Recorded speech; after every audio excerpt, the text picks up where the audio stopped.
कैसे हैं आप सब? ठंड आज कुछ कम है। आज धूप निकली हुई थी, खिली खिली सी धूप। ठीक है, ज़्यादा ठंड पड़ने वाली है फरवरी में। उसके लिए आपको तैयार रहना चाहिए। क्या पढ़ रही हो?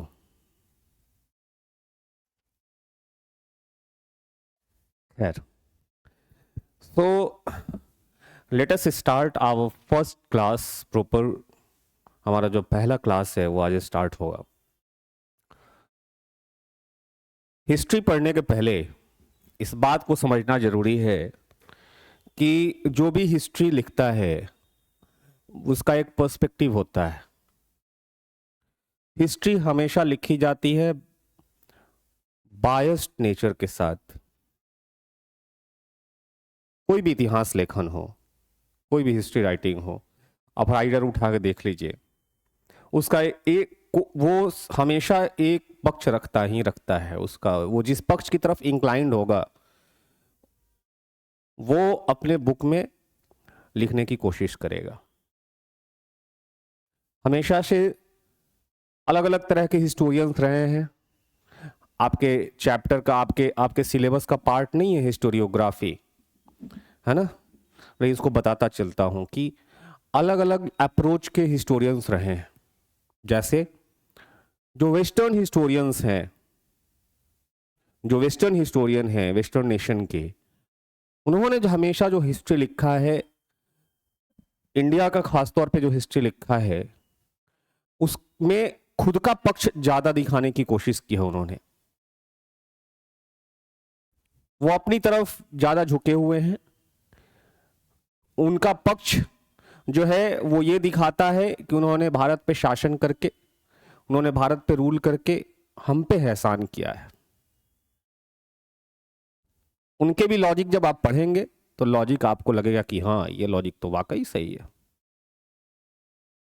एक परसेप्शन सही, एक पक्ष आप देखेंगे तो सही भी है। जब इंडिया में वो आते हैं, मुगल रूल, लेटर फेज का जो मुगल रूल है औरंगजेब के डेथ के बाद, उसके बाद की सोसाइटी स्टैग्नेंट है, कोई डेवलपमेंट नहीं है। जहां वेस्टर्न कंट्रीज में, खासतौर पे ब्रिटेन में, इंडस्ट्रियलाइजेशन का प्रोसेस स्टार्ट हो गया है। साइंटिफिक इन्वेंशंस जो हैं वो लगातार जारी हैं। इंडिया में अभी भी मिडिवल एज में लोग जी रहे थे।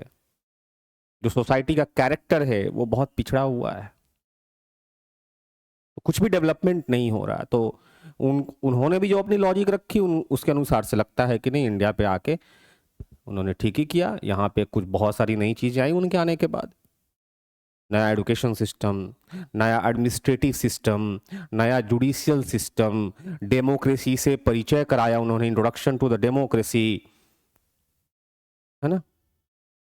वर्ल्ड मार्केट से हम कनेक्ट हो गए, वर्ल्ड मार्केट से हम टोटली, हालांकि पहले भी वर्ल्ड मार्केट से कनेक्टेड थे, लेकिन जितना अच्छे तरीके से कॉन्सोलिडेटेड तरीके से इनके वक्त में हुआ उतने अच्छे तरीके से पहले नहीं था। तो उनका जो अप्रोच है वो थोड़ा ओरिएंटल अप्रोच है। ठीक है, हमारे जो इंडिया के जो हिस्टोरियंस हैं वो भी अलग अलग तरह के लोग हैं। जैसे जो कम्युनिस्ट विचारधारा वाले जो लोग हैं, जिनका जो मार्क्सिस्ट नेचर के हैं, मार्क्स को आप जानते हैं, कार्ल मार्क्स का नाम सुना आप लोगों ने? कार्ल मार्क्स का उनका जो पूरा मॉडल है वो इकोनॉमी पे बेस्ड मॉडल है। उनका जो विचार है, उनके जो थॉट्स हैं वो किस पे बेस्ड है? इकोनॉमी पे बेस्ड है। उनका मानना है कि there should not be any state, वहां कोई राज्य नहीं होनी चाहिए, लोगों का शासन होना चाहिए। कोई इंडिविजुअल प्रॉपर्टी नहीं होना चाहिए, कोई प्रॉपर्टीड क्लास नहीं होना चाहिए, लोगों के पास संपत्ति नहीं होनी चाहिए। वो हम बहुत डेप्थ में पढ़ेंगे। सब पे कंट्रोल किसका होना चाहिए? गवर्नमेंट का होना चाहिए। और गवर्नमेंट किसी तरफ से रूल करेगी? लोगों की तरफ से रूल करेगी। वन पार्टी सिस्टम होगा, कोई इलेक्शन की व्यवस्था नहीं होगी उसमें। जो मार्क्सिस्ट अप्रोच वाले लोग हिस्टोरियंस हैं, जो आज के वक्त में हम पढ़ते हैं, जितनी भी हिस्ट्री, आप स्पेक्ट्रम उठा के देख लो, बिपिन चंद्र उठा के देख लो, रोमिला थापर उठा के देख लो, उनका जो हिस्ट्री राइटिंग है, उन्होंने जो इतिहास का लेखन किया, उनका अप्रोच थोड़ा सा मार्क्सिस्ट नेचर का है। उनकी पूरी हिस्ट्री शोषण पर आधारित है, एक्सप्लोटेशन पर आधारित है। ब्रिटिश आते हैं, हमारा एक्सप्लोटेशन करते हैं, है ना, हमारा रिसोर्सेज लूट के ले जाते हैं। पूरी की पूरी हिस्ट्री का बेस यही है। मैक्सिमम हिस्टोरियंस का जो लिखा हुआ हिस्ट्री है वो इसी पे बेस्ड है ना। कोई भी बुक उठा के देख लो, और गवर्नमेंट भी उसी को फॉलो करती है, इसीलिए एग्जामिनेशन में वो वहीं से आता है। मैं फॉलो भी वहीं करना है जो गवर्नमेंट ऑथराइज्ड की हुई है। एनसीईआरटी में जो अप्रोच है, उसी अप्रोच के अकॉर्डिंग जो स्टैंडर्ड बुक्स होगा उसको हम फॉलो करेंगे। क्यों आज बुझी बुझी से लग रही हो? हाँ, ठीक हो? ठीक है। तो मार्क्सिस्ट अप्रोच के हिस्टोरियंस हैं। एक हिस्टोरियंस हमारे अंदर दिखेगा जिसका अप्रोच थोड़ा सा नेशनलिस्ट अप्रोच है, जैसे वीडी सावरकर, है ना। वीडी सावरकर जो ने जो बुक लिखी वॉर ऑफ इंडिपेंडेंस पे 1857 पे, उन्होंने वॉर ऑफ इंडिपेंडेंस माना। उनके अपने लॉजिक थे, उनके अपने तर्क हैं, है ना। उनका अप्रोच कैसा है? Nationalist approach. ठीक है। कहने का मतलब यह है कि जब भी हिस्ट्री लिखी जाती है उसका एक पक्ष होता है। हिस्ट्री लिखने वाला जिधर इंक्लाइंड होगा उसी पक्ष को अपनी हिस्ट्री के बुक में वो दर्शाएगा। ठीक है। ये समझते हुए हमको हिस्ट्री पढ़ना स्टार्ट करना है। अब जब राजस्थान गवर्नमेंट में जब भाजपा की गवर्नमेंट आती है तो हल्दी घाटी के युद्ध में महाराणा प्रताप जीत जाते हैं, और जब कांग्रेस की सरकार आती है तो हल्दी घाटी के युद्ध में, बैटल ऑफ हल्दी घाटी में, अकबर जीत जाता है। अब बात समझ रहे हैं? गवर्नमेंट का अप्रोच कैसा है, इस पे भी हिस्ट्री राइटिंग टिकी हुई है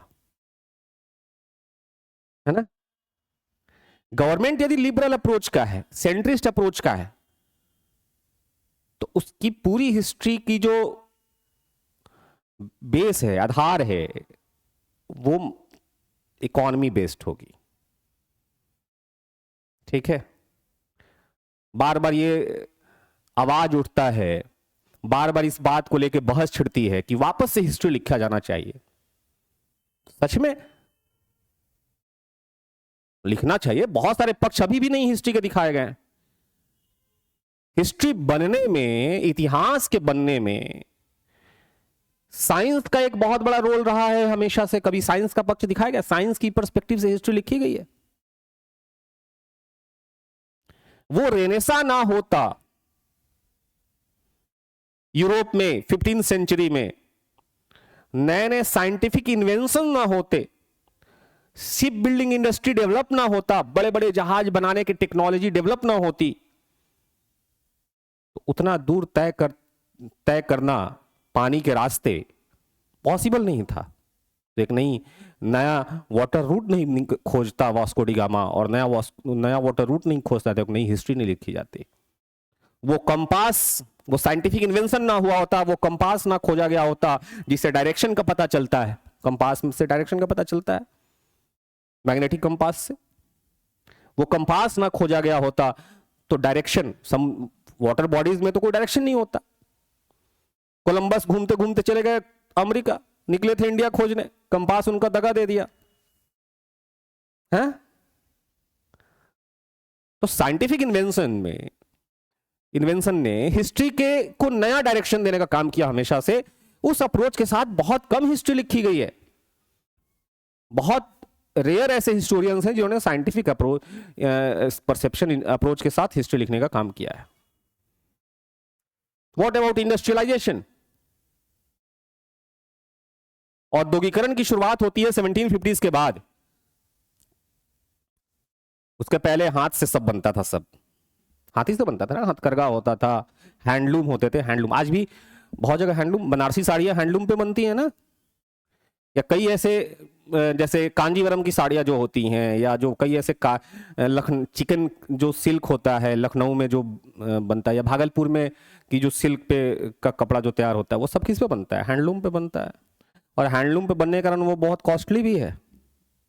मशीन मेड हमेशा सस्ता होता है। ठीक है, तो साइंस के अप्रोच के साथ हिस्ट्री रीराइट कर की जानी चाहिए कि नहीं जानी चाहिए? की जानी चाहिए ना। वो इंडस्ट्रियलाइजेशन ना होता, वो जेम्स वॉट भाप का इंजन ना खोजते, वेपर इंजन, ना मशीनों का निर्माण होता, और ना मशीन खोजे जाते, ना फैक्ट्रीज बनती इंग्लैंड में, ना फैक्ट्रीज नहीं बनती, तो जो रिलेशन था इंडिया और ब्रिटेन का, ट्रेड रिलेशन, वो बदलता नहीं। और वो ट्रेड रिलेशन बदलता नहीं, व्यापार संबंध क्या बन के आए थे? व्यापारी बन के आए थे, वो व्यापारी ही बने रहते। उनके अंदर का जो महत्वाकांक्षा है, एक्सपेक्टेशन से, वो हाई नहीं होता। बात समझ रहे हो क्या कह रहे हैं? वो साइंस ही है जिसने इतिहास को बदलने का काम किया। उस अप्रोच के साथ लिखा जाना चाहिए। कभी समाज की पर्सपेक्टिव से हिस्ट्री नहीं लिखी गई, बस एक पक्ष दिखा दिया गया कि ब्रिटिश रूल के आने के बाद समाज में बदलाव क्या हुए, लेकिन पूरी की पूरी हिस्ट्री उस पक्ष के साथ नहीं लिखी गई है ना? किस तरह से समाज का प्रतिकरण, सोशल स्ट्रैटिफिकेशन में बदलाव हुआ। हमारा समाज बहुत कॉम्प्लेक्स है। हमारी जो सोसाइटी है, इंडिया की जो सोसाइटी है, वो वेस्टर्न सोसाइटी की तरह बहुत खुला हुआ नहीं है, बहुत कॉम्प्लेक्स है। यहाँ का ताना बाना जो है ना, बहुत अजीब सा ताना बाना उलझा हुआ है सोसाइटी का। अब हमारे यहां देख लो, नॉर्थ में कुछ और संबंध में लोग जो ब्लड रिलेशन है उनके बीच मैरिजेस का कॉन्सेप्ट और है, साउथ में मैरिज का कॉन्सेप्ट कुछ और है। साउथ में हिंदूज में कुछ ऐसी कम्युनिटीज है जहां पे लड़कियों की शादी मामा के घर में हो जाती है, ममेरे भाई से, ममेरी बहन से। नॉर्थ का कॉन्सेप्ट अलग है। बिहार में ऑक्सफोर्ड से लोग आते हैं यहां पे सोसाइटी को समझने। बिहार में सोच लो कितना कॉम्प्लेक्स सोसाइटी है। रिलीजन के अंदर कास्ट के अंदर सब कास्ट के अंदर सब कैटेगरीज हैं। आज तक समझ नहीं आएगा।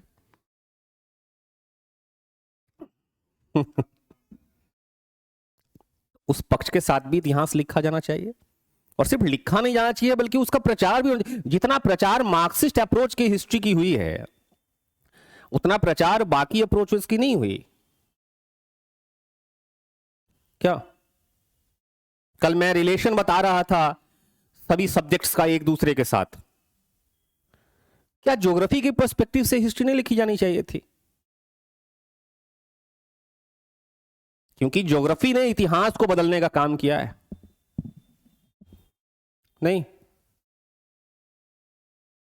क्यों लड़ी जा रही है, क्यों युद्ध लड़ा जा रहा है? लैंड के लिए।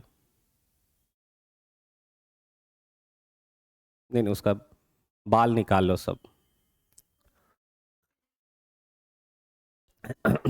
ठीक है, हम जो यहां पे पढ़ेंगे हिस्ट्री, अभी तक जो हिस्ट्री का अप्रोच है वो थोड़ा सा मार्क्सिस्ट अप्रोच के साथ है। आप चैप्टर 1 से लेकर के लास्ट चैप्टर तक जो देखेंगे, गांधी के आने तक और स्वतंत्रता संग्राम तक, उन सब चैप्टर्स के अंदर हम देखने जा रहे हैं कि कैसे एक्सप्लॉयटेशन हुआ हमारे लोगों का, कैसे रिसोर्सेज का एक्सट्रैक्शन हुआ है, ड्रेन ऑफ वेल्थ हुआ है,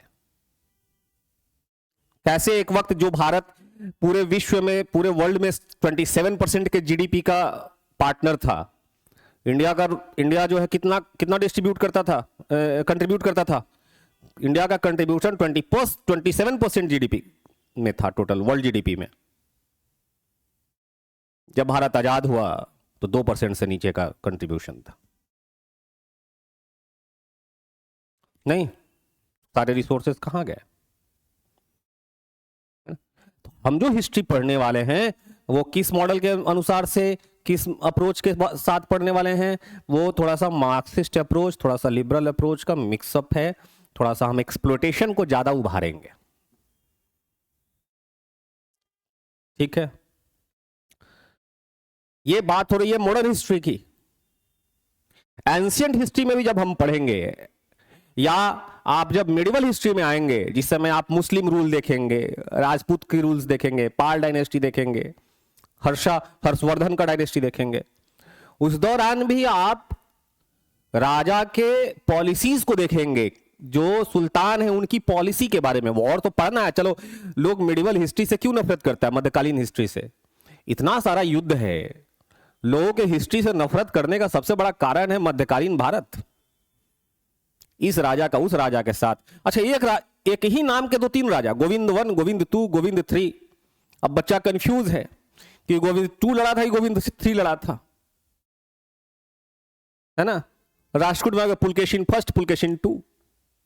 भाई साहब, कौन से राजा की बात कर रहे हैं? कंफ्यूजन होता है इसमें, कहीं कोई दो मत की बात नहीं है। लेकिन मेरी कोशिश होगी कि ऐसे स्टोरी लाइन के साथ चला जाए ताकि पूरी की पूरी स्टोरी आपको, जैसे आप विजुअलाइज कर पाए चीजों को। मेरा तरीका कोशिश रहता है कुछ इस तरह का हो कि मिडिवल हिस्ट्री जब पढ़ेंगे तो उस समय विजुअलाइजेशन आपका होना चाहिए कि सामने कौन राजा किसके साथ किस तरह का संबंध स्थापित कर रहा है, किस तरह की रिलेशन है, और किस तरह की पॉलिसी मेकिंग है उनकी। पॉलिसी मेकिंग सोसाइटी के लिए कैसा है, इकोनॉमी के लिए कैसा है, रिलीजन के लिए कैसा है, रिलीजियस पॉलिसी कैसा है, सारे पॉलिसीज को हम देखेंगे। हम सिर्फ वॉर के बारे में नहीं पढ़ने जा रहे हैं मिडिवल हिस्ट्री में। यदि हम अलाउद्दीन खिलजी के बारे में पढ़ेंगे, अलाउद्दीन खिलजी का नाम तो सब सुना होगा, है? पद्मावती पसंद आ गई थी उसको, याद है ना? दीपिका पादुकोण। तो अलाउद्दीन खिलजी को सिर्फ इसलिए याद रखा जाता है क्योंकि उसने राजपूताना स्टेट्स को हराया, उनका एक्सप्लॉयटेशन किया, और सबसे ज्यादा आम जनता जानती है उनको पद्मावती के कारण। लेकिन अलाउद्दीन खिलजी का विजनरी अप्रोच कोई नहीं जानता। बहुत जो पढ़ने वाले बच्चे हैं, जो सीरियस पढ़ने वाले बच्चे हैं, उन्हीं को पता है ये कि कितना विजनरी अप्रोच था, पॉलिसी मेकिंग था उनका। ठीक है, पहली बार उन्होंने रैशनलाइजेशन ऑफ मार्केट किया, पहली बार उन्होंने अपने सैनिकों का हुलिया रखने का व्यवस्था किया, आइडेंटिटी कार्ड, है ना, घोड़े को दागने की व्यवस्था की, घोड़े की नंबरिंग की व्यवस्था। बहुत ऐसे नए पॉलिसी वो लेके आते हैं जो उस समय के लिए बहुत फॉरवर्ड पॉलिसी था। दूरगामी परिणाम हुए उसके बहुत, है ना, रेडिकल चेंजेस लाए।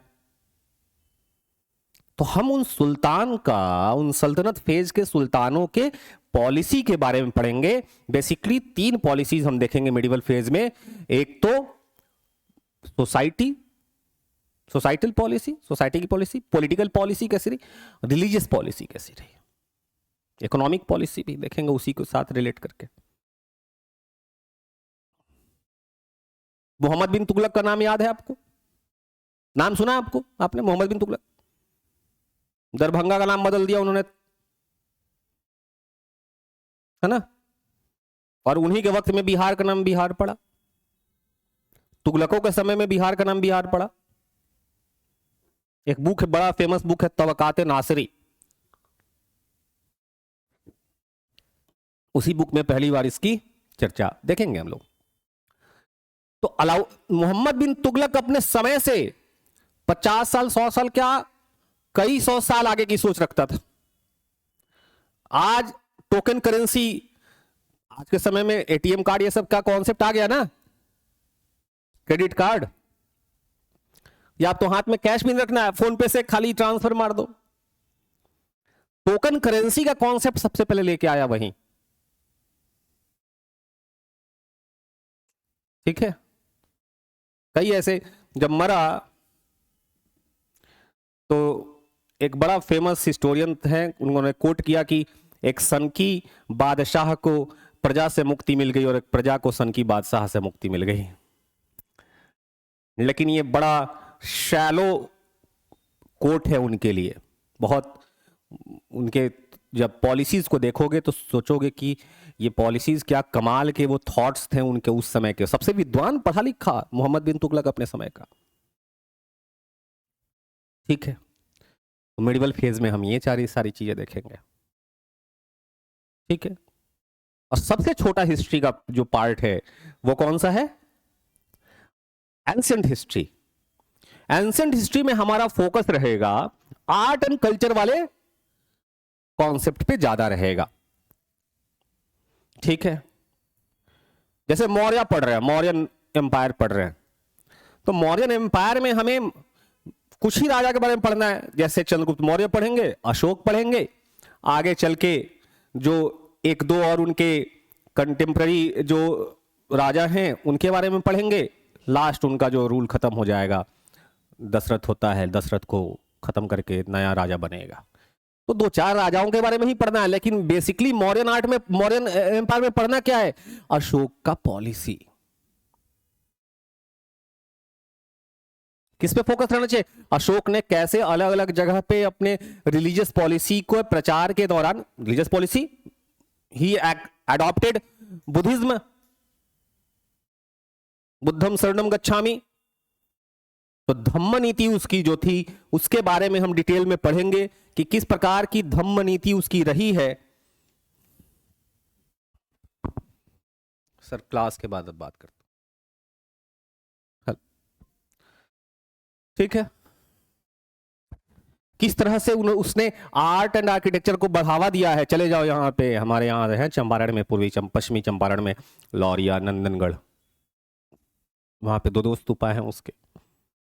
आज तक जंग नहीं लगा उसमें, जाके कभी देख के आओ। वाल्मीकि नगर बड़ा बेहतरीन जगह है घूमने वाला, है ना। सफारी है, जंगल सफारी। कभी गया जंगल सफारी बिहार में? जाओ जंगल सफारी करके आओ, वहां पे बाघ हैं, है ना, देखने को मिल जाते हैं बाघ। और बहुत अच्छे अच्छे रिजॉर्ट है वहां पे। यही वक्त है घूमने वाला, फरवरी का महीना, मस्त, है ना। तो जो वन विभाग है वहां पे जाके अपना बुकिंग कीजिए, वन विभाग ही आपको घुमा के लाएगा। ठीक है, वही वाल्मीकि नगर के पास ही है लौरिया, पहले ही है लौरिया। तो लौरिया, नंदनगढ़, है ना। एक और जगह है अरेराज। ठीक है, तो ये आप जाएंगे वहां पे आपको अशोका का स्तूपा, सॉरी, स्तंभ मिलेगा, एडिक्ट, और अशोका के एडिक्ट्स हैं, स्टोन एडिक्ट्स, इंस्क्रिप्शंस कई सारे, उस पे उनकी पॉलिसीज के बारे में बेसिकली पढ़ना है हमें। ठीक है, इससे पता चलता है कि उस समय के किंग्स, उस समय के जो रूलर थे वो कैसे थॉट्स रखते थे, कैसे पॉलिसी में बदलाव करते थे, उस समय की सोसाइटी कैसी थी। आज की सोसाइटी से आप कंपेयर कर सकते हैं ना, क्या कुछ समानता है, कुछ सिमिलैरिटी है आज की सोसाइटी में और अशोका के समय की सोसाइटी में? कंपेयर करेंगे तो देखेंगे क्या उस समय की जो महिलाओं की जो कंडीशंस हैं, जो विमेन्स कंडीशन है, क्या अभी में जो विमेन एम्पावरमेंट की बात चल रही है उसमें कहीं कोई सिमिलैरिटी है कि उस समय भी विमेन की कंडीशन वैसे ही थी, दयनीय अवस्था में। तो बहुत कुछ as a upcoming civil servant बहुत कुछ सीखने को मिलेगा आपको वहां से। मैंने पहले भी बोला कि आपको स्टूडेंट के तौर पे नहीं पढ़ना है, स्टूडेंट के तौर पे पढ़ोगे बोझ लगेगा, उससे कुछ सीखना है एक सिविल सर्वेंट, होने वाले सिविल सर्वेंट के तौर पे, तो बहुत कुछ सीखोगे वहां से। ठीक है, और पहले चलो वैदिक सोसाइटी में कई बार मैंने इसको डिस्कस किया है, दूसरे बैचेस में भी डिस्कस किया है कि कैसे वैदिक समाज में वेदा, जिस समय ऋग वेदा लिखा गया सप्त सिंधु टेरिटरी में, जो पाकिस्तान का एरिया है, आज के समय में कौन सा टेरिटरी है? पाकिस्तान। आर्यंस पहले वहीं सेटल्ड होते हैं, बाद में चल के आते हैं आपके ईस्टर्न साइड में, यूपी बिहार साइड में। शुरुआत में आर्यंस का सेटलमेंट कहां होता है? उन्हीं टेरिटरीज में जहां पे हड़प्पन्स पहले रहते थे, हड़प्पन सिविलाइजेशन वाले। ऋग वैदिक काल वही। अब उस समय महिलाओं की जो कंडीशंस हैं वो बड़ी कमाल की रही हैं, पुरुषों के बराबरी का दर्जा था, है ना। सोसाइटी को जब पढ़ोगे कि किस तरह की सोसाइटी रही है तो देखोगे कि अरे यहाँ पे महिलाओं की स्थिति, मेल और फीमेल दोनों इक्विवेलेंट है, एक जैसी कंडीशन है। पैट्रियार्कल सोसाइटी होने के बावजूद भी महिलाओं की सुनी जाती रही है। और बाद में वैदिक सोसाइटी, लेटर वैदिक सोसाइटी में आओगे तो पता चलेगा कि ओ तेरी, महिलाओं को घर में ठूस दिया गया, जाओ तुम खाली बाल बच्चा पैदा करो, पर्दा में रहो और तुम्हारा काम ही है खाली बच्चा पैदा करना और उसको पालना पोषना। तो चेंजिंग सोसाइटीज के बारे में भी आप पढ़ोगे कि उसी वैदिक सोसाइटी में शुरुआत के दौर में महिलाओं की कंडीशन अच्छे हैं, बाद में महिलाओं की कंडीशन खराब हो जाती है। शुरुआत में आप देखोगे वेदास रिलीजन, जब रिलीजन के बारे में पढ़ोगे तो पता चलेगा अच्छा शुरुआत में हम नेचर, आज भी नेचर को कितना पूजते हैं, पीपल का पेड़ पूजते हैं कि नहीं, केला को पूजते हैं कि नहीं, बोलते हैं विष्णु भगवान, बुद्ध गुरुवार को पूजा होता है केला के पेड़ के नीचे ही होता है ना। हम सारे भगवान की सवारी कौन है, कोई ना कोई एनिमल, विष्णु का गरुड़, शंकर जी के गले में सर्प लपेटा हुआ, हनुमान जी क्या है, जितना जहां लाल मुंह वाला बंदर दिखता है जय हनुमान, करते हैं कि नहीं करते हैं। ये क्या है, ये हमारी सोसाइटी का एक पॉजिटिव चेहरा दिखाता है कि नहीं, कि हम नेचर को पूजते थे। हमारा प्राइम गॉड कौन था उस समय, नेचर था, उसमें भी सबसे प्राइम गॉड इंद्र।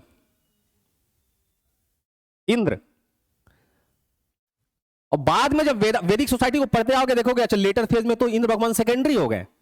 जब भस्मासुर और महिषासुर तपस्या करते हैं तो इंद्र भगवान का सिंहासन डोलने लगता है, भागे भागे जाते हैं विष्णु भगवान को, त्राहिमाम त्राहिमाम मेरा सिंहासन बचा लीजिए। मतलब इंद्र को एक तरह से कैसा दिखाने की कोशिश की जा रही है, सबऑर्डिनेट देवता बताने की कोशिश की जा रही है। जो इंद्र प्राइम गॉड है ऋग वैदिक काल में, वही सुप्रीम है, उस इंद्र को सबऑर्डिनेट देवता बना दिया गया लेटर वैदिक फेज में, और प्राइम गॉड कौन बन गया, ब्रह्मा विष्णु महेश। नहीं तो ये बदलता हुआ समाज का स्वरूप है ना। मैं ये पूरा जो लेक्चर दे रहा हूं ये बताने की कोशिश कर रहा हूं कि किस अप्रोच के साथ हम पढ़ने जा रहे हैं। सिर्फ रटना नहीं है, हमें हर एस्पेक्ट्स को समझते हुए आगे बढ़ना है, ठीक है। हिस्ट्री का कहीं कोई मार्क नहीं है कि भाई साहब यहां पे खत्म हो जाता है एंशिएंट, यहां पे खत्म है मेडिवल, यहां पे। जब सोसाइटी में बहुत रेडिकल चेंज आया, जब सोसाइटी के थॉट प्रोसेस में बहुत सारे रेडिकल चेंज आए, जीने रहन सहन में बहुत सारे रेडिकल चेंजेस आने शुरू हो गए, समाज बदल गया, फेज बदल गया, टेक्नोलॉजी बदल गई, फेज बदल गया, ठीक है। उसके आधार पर हम बांट देते हैं कि ये एंशिएंट है, ये मीडिएवल है और ये मॉडर्न है, ठीक है। वर्ल्ड के अलग अलग हिस्सों में अलग अलग समय में एंशिएंट, मीडिएवल और मॉडर्न का फेज रहा है। आप यूरोप में जब जाओगे तो रेनेसा के साथ ही मॉडर्न पीरियड स्टार्ट हो गया 15वीं सेंचुरी में। हमारे यहां आओगे तो एडवेंट ऑफ यूरोपियंस के साथ ऐसे माना जाता है अकॉर्डिंग टू द सिलेबस कि यूरोपियंस के आने के साथ हमारे यहां मॉडर्न पीरियड की शुरुआत होती है। लेकिन कई ऐसे हिस्टोरियन मानते हैं कि नहीं, ब्रिटिश रूल की शुरुआत के बाद से एक्चुअली हमारे यहां मॉडर्न फेज स्टार्ट होता है। इसमें भी कई सारे मत हैं, लेकिन यूरोप में पहले ही मॉडर्न फेज स्टार्ट हो गया रेनेसा के आने के साथ। रेनेसा क्या है वो अभी जल्दी आएगा, पुनर्जागरण जिसको कहते हैं हिंदी में, ठीक है। अफ्रीका में बहुत लेटर फेज में मॉडर्न फेज आया। आज भी उनका जो रहन सहन है अफ्रीका में वो बहुत प्रिमिटिव है, बहुत प्राचीन काल की रहन सहन है। आज भी वहां पे कबीला सिस्टम है, आज भी वो बहुत ऐसा कबीला है जो कपड़ा पहनने में विश्वास नहीं रखते। हमारे अंडमान निकोबार में कई ऐसे ट्राइबल्स हैं जो बहुत प्रिमिटिव लाइफ जी रहे हैं, बहुत प्राचीन एंशिएंट लाइफ जी रहे हैं अभी भी, अमेजोन की जंगलों में। वो ये मानते हैं कि जंगल ही हमारा सब कुछ है, उनको मॉडर्न लाइफ नहीं चाहिए। क्लियर है? अब इसमें हर बैच में मैं ये बात बोलता हूँ, इसमें बोलूंगा कि मॉडर्न हम पहले स्टार्ट करेंगे। मॉडर्न इसलिए क्योंकि मैं नहीं चाहता कि हड़प्पा पढ़ाऊं और बोलूं कि इधर खुदाई हुआ, उधर खुदाई हुआ, ये हुआ, और आप बोर हो जाए। हैं? थोड़ा सा इंटरेस्टिंग वाला फेज स्टार्ट किया जाए ताकि हिस्ट्री में इंटरेस्ट बने, और इंटरेस्ट जब बनेगा तो एंशिएंट फेज भी जब हम पढ़ेंगे तो लगातार वह इंटरेस्ट बना रहेगा।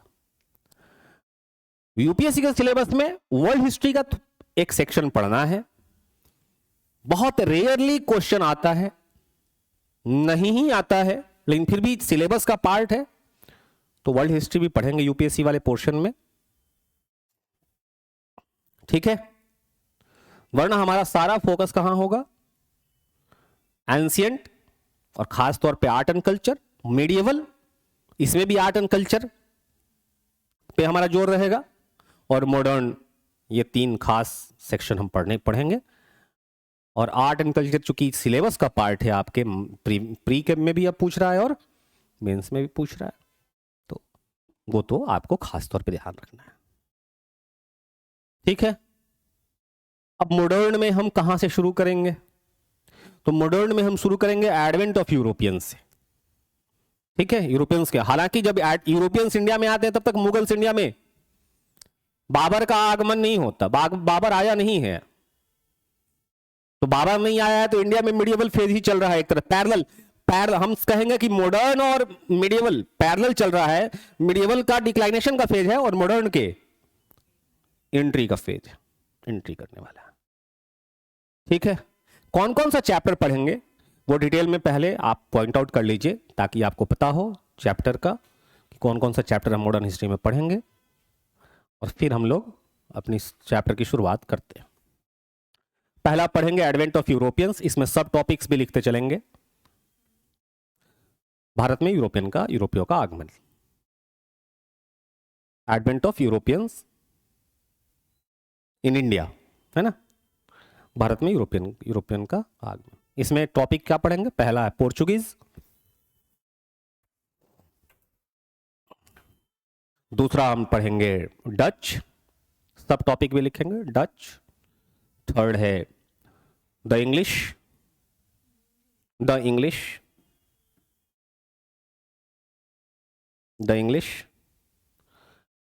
डेन्स, DA इंग्लिश, डेन्स या डेनिश, हिंदी में डेनिश भी लिख सकते हैं।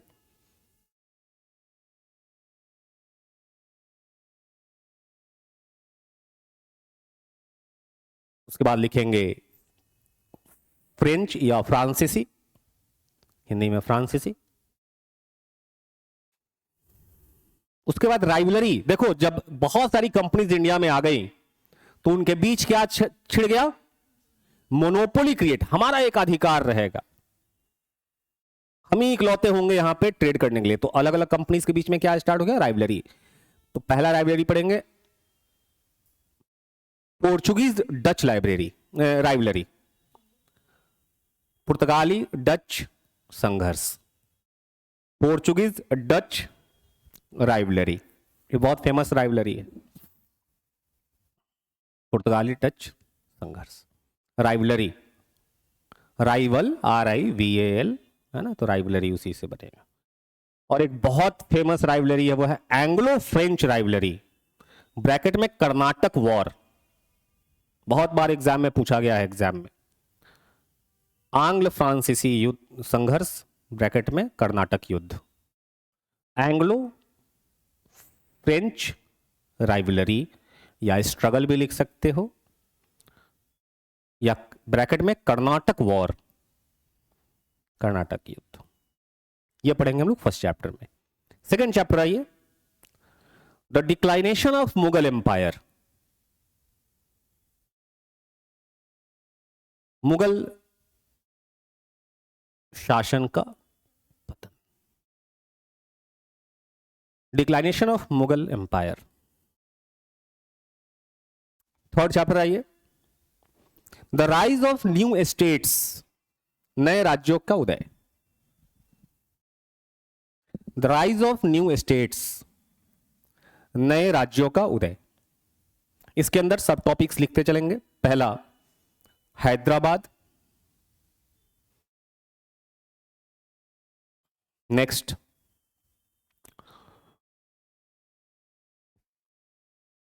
बंगाल, अवध। अब इसमें क्या करना है,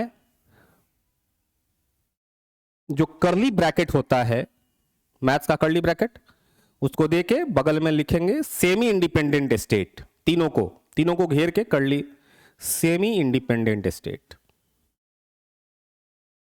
अर्ध स्वतंत्र राज्य, और स्लैश देकर के सक्सेसर स्टेट, उत्तराधिकारी राज्य, सक्सेसर स्टेट।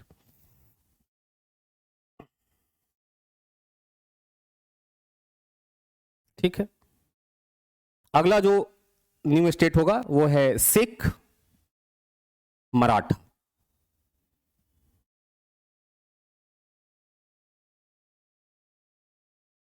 सिख, दूसरा है मराठा।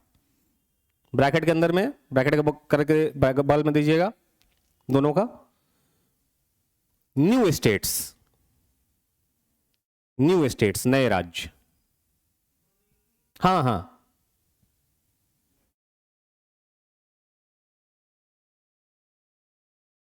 ठीक है। और कुछ छोटे मोटे स्टेट्स हैं, जैसे रूहेलाज हैं, राजपूताना है, बंग है ना, ये सब छोटे पॉइंट, तो उसको सब टॉपिक्स में लिखेंगे, वो अलग से ऐसे ही मैं पढ़ा दूंगा, छोटा छोटा टॉपिक। अगला चैप्टर आइएगा, लिखिएगा economic impact of British rule in India. भारत में ब्रिटिश शासन का आर्थिक प्रभाव। Economic impact of British rule in India, भारत में ब्रिटिश शासन का आर्थिक प्रभाव। Economic impact of British rule in India, next chapter. अब इसमें हम क्या पढ़ेंगे, इसके अंदर सब टॉपिक्स लिख लीजिए। पहला हम पढ़ेंगे फेजेस ऑफ कॉलोनियलिज्म, उपनिवेशीकरण का चरण या उपनिवेशवाद का चरण। Phases of colonialism, phases of colonialism, उपनिवेशवाद का चरण। दूसरा न्यू रेवेन्यू सिस्टम, नई राजस्व व्यवस्था। न्यू रेवेन्यू सिस्टम, नई राजस्व व्यवस्था। नेक्स्ट सब टॉपिक होगा इसमें कमर्शियलाइजेशन ऑफ एग्रीकल्चर, कृषि का वाणिज्यीकरण।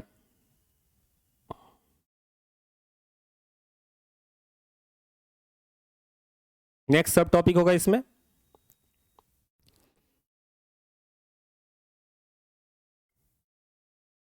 फेमाइंस, अकाल। Next development of railway, railway का विकास।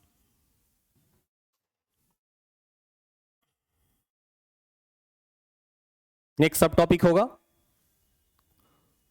Development of industry in India, भारत में औद्योगिकरण का विकास। Development of industrialization in India.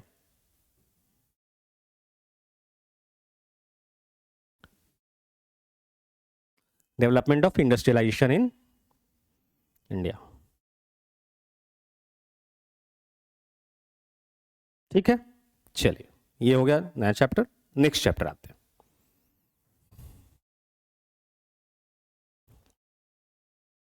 Revolt of 1857।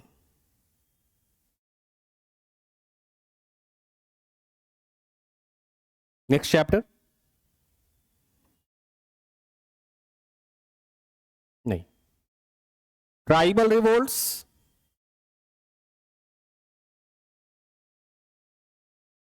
Pigeon revolt, comma देकर के, peasant revolt and civilian revolts, नागरिक विद्रोह।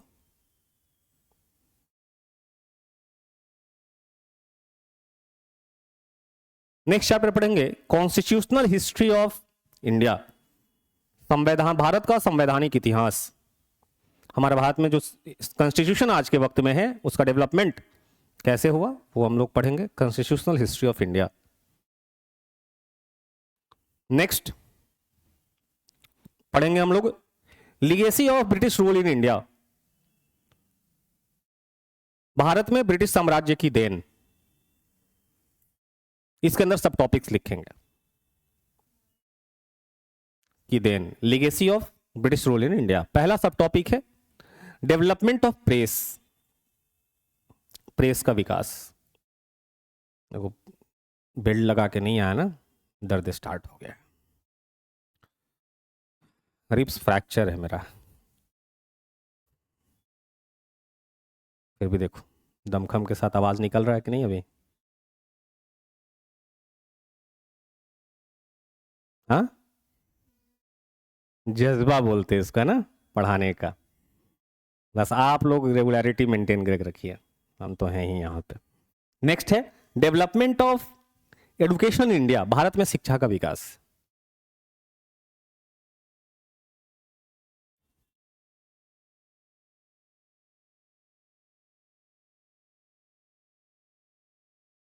Next foreign policy of British rule in India, भारत में ब्रिटिश शासन का विदेशी संबंध। Foreign policy of British rule in India. अब इसी में हम लोग पढ़ेंगे अफगान वॉर, नेपाल वॉर, है ना। नेक्स्ट ब्रिटिश, एक मिनट, ये लाइन बोलना तो क्या लिखवा है? नहीं इंग्लिश में। ओके, फॉरेन पॉलिसी हो गया, ब्रिटिश पॉलिसी लिख रहा हो साथ साथ, छूट नहीं रहा ना। British policy regarding princely states, British शासन व्यवस्था का राजवाड़ों के साथ संबंध या नीति।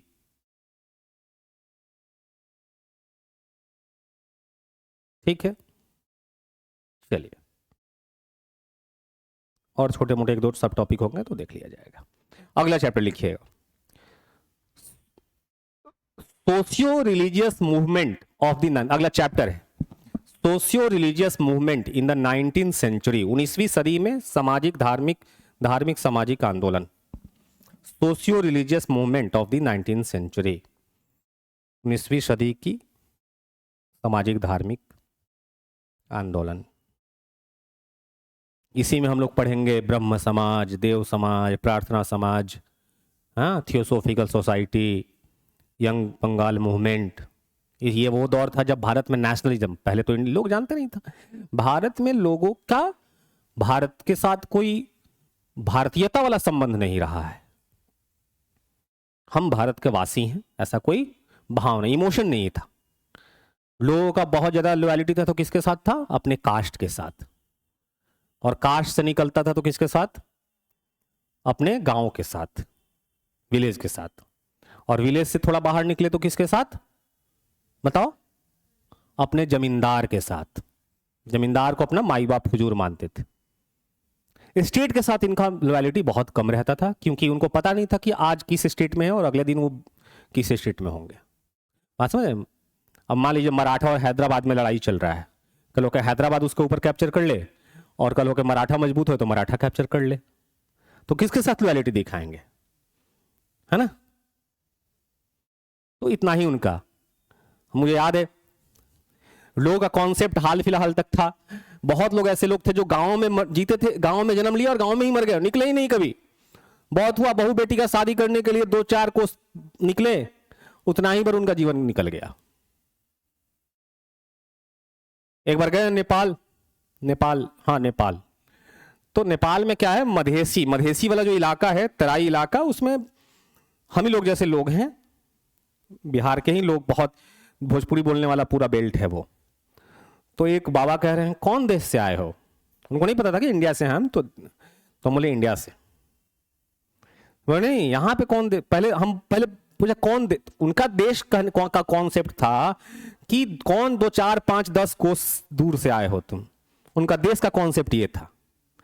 तो बोला पूछ रहे हैं कि कौन गांव से आए हो, हम बोले अच्छा इनका कॉन्सेप्ट गांव का वो है,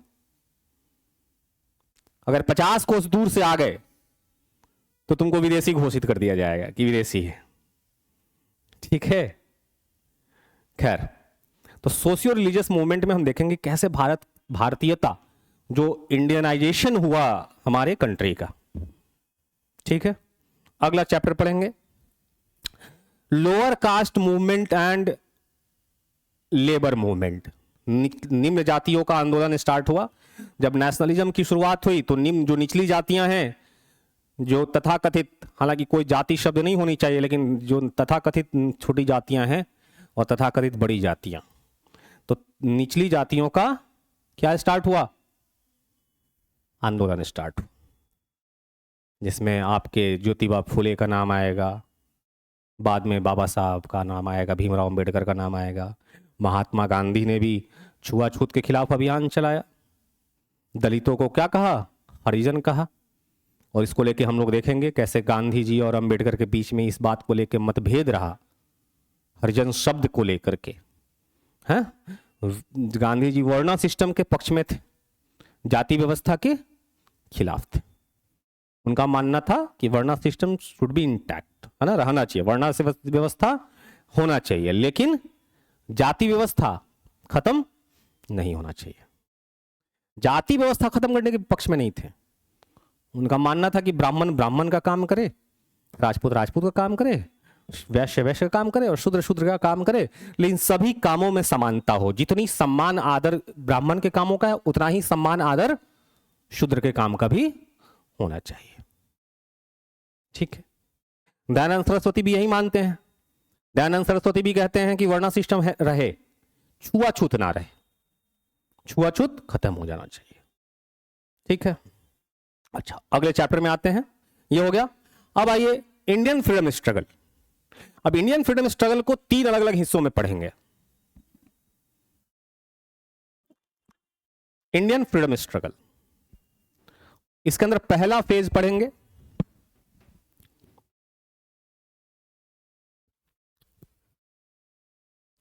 पहला है एस्टैब्लिशमेंट ऑफ कांग्रेस। नहीं, एक चैप्टर छूट गया, एक चैप्टर इसके पहले आपको डालना है, पॉलिटिकल ऑर्गेनाइजेशन बिफोर कांग्रेस। एक चैप्टर और पढ़ना आपको, पॉलिटिकल ऑर्गेनाइजेशन, छोटा सा चैप्टर है, बिफोर कांग्रेस, कांग्रेस के पूर्व की राजनीतिक संस्थान,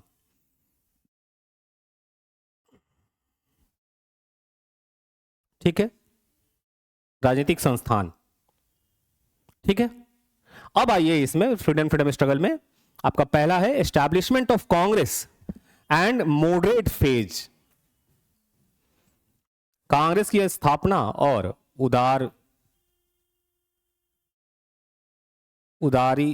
उदारवादी चरण, establishment of Congress and moderate phase, bracket में लिख लो 1885 टू 1905,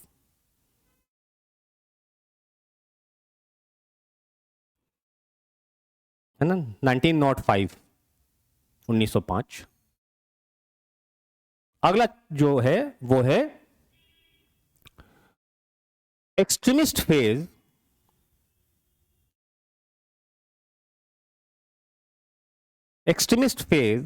एंड स्वदेशी मूवमेंट।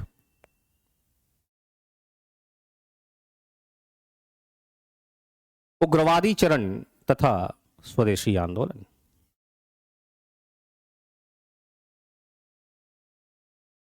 अगला आइएगा, लिखिएगा first phase of revolutionary activity, क्रांतिकारी आंदोलन का प्रथम चरण, क्रांतिकारी गतिविधियों का प्रथम चरण, first phase of revolutionary activities. Next पढ़ेंगे सब टॉपिक इसके अंदर,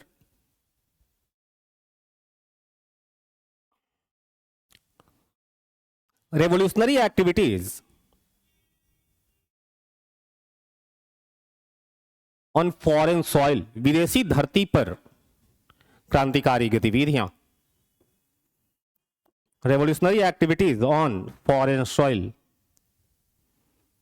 विदेशी धरती पर क्रांतिकारी गतिविधियां। इसी में हम देखेंगे कैसे मैडम भीखाजी कामा ने पहली बार हमारा भारतीय तिरंगा लहराया स्टुटगार्ट में, और उन्हीं को कहा गया mother of revolution in India, है ना, क्रांतिकारियों की मां है वो। एग्जाम में पूछ चुका है एक बार। अगला पढ़ेंगे, अगला जो टॉपिक है वो होगा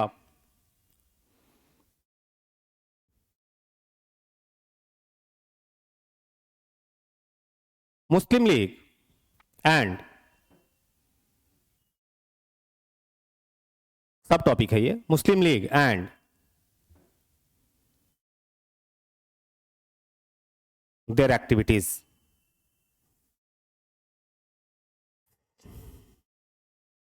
मुस्लिम लीग तथा उनकी गतिविधियां। अगला है स्प्लिट ऑफ कांग्रेस, कांग्रेस का विभाजन। ऐसे first split of Congress, first split of Congress 1907 में होगा, कांग्रेस टूट जाएगी। उसके बाद आइए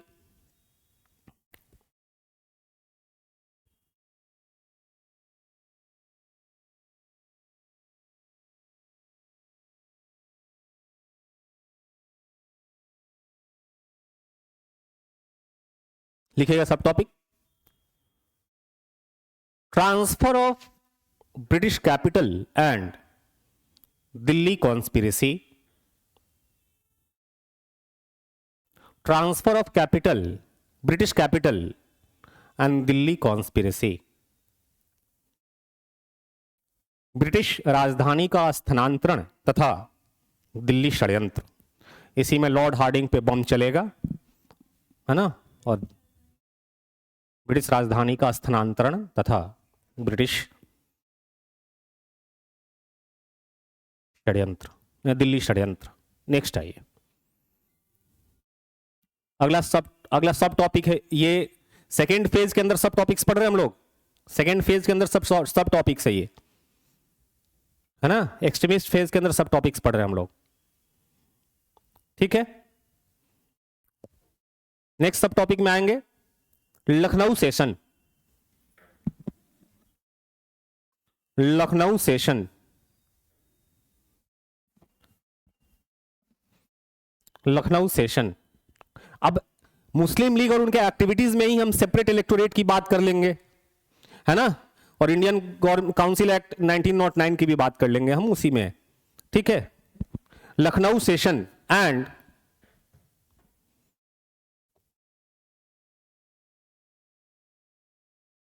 कोalition of Muslim League and Congress, Muslim league और कांग्रेस एक साथ आ गए। Lucknow session and कोalition of Muslim League and Congress, Lucknow अधिवेशन तथा कांग्रेस तथा मुस्लिम लीग का गठबंधन।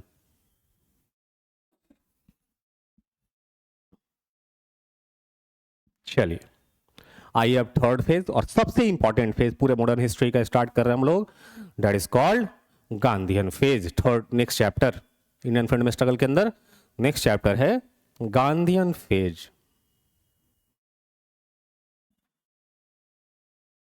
थर्ड फेज है, पहला फेज हमने देखा मॉडरेट फेज, सेकेंड फेज देखा हमने एक्सट्रीमिस्ट फेज, और थर्ड फेज कौन सा होगा, गांधीयन फेज। गांधीयन फेज समय लिखिए इसका 1915 से 1948 उनके मरने तक। गांधीवादी चरण 1915 से 1915 में ही वापस आते हैं। अभी हाल फिलहाल दिन बीता है उनके आने का, जिस दिन मनाते हैं हम लोग भारतीय प्रवासी दिवस, किस दिन, 9th of January. 9th of January 1915 को वो दक्षिण अफ्रीका से कब कब तक रहे, 1893 से 1915 तक, 1893 में गए, और 1915 में फाइनली लौटे। बीच बीच में आते रहे, कभी अपने पत्नी को छोड़ने, कभी ले जाने, कभी अपने बच्चों को छोड़ने, कभी ले जाने, इस तरह की लगातार आते जाते थे। लेकिन फाइनली दक्षिण अफ्रीका छोड़ के कब आके सेटल्ड हो गए? 1915 में। इसीलिए प्रवासी दिवस मनाते हैं। ठीक है, तो थर्ड फेज में 19, चलिए तो इनके अंदर सब टॉपिक्स क्या क्या हम लोग पढ़ते चलेंगे। पहला हम लोग पढ़ेंगे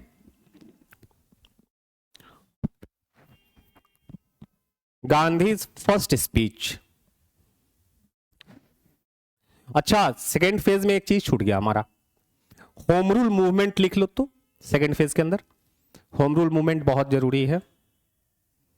home rule movement, home rule, हाँ होम रूल आंदोलन, उसके बिना तो काम ही नहीं चलेगा। चलिए इसके अंदर आइए, पहला क्या लिखा? Gandhi first speech in India. भारत में गांधी का प्रथम भाषण। छोटे छोटे टॉपिक्स हैं। कब होंगे गांधी जी का पहला भाषण? बताओ जी।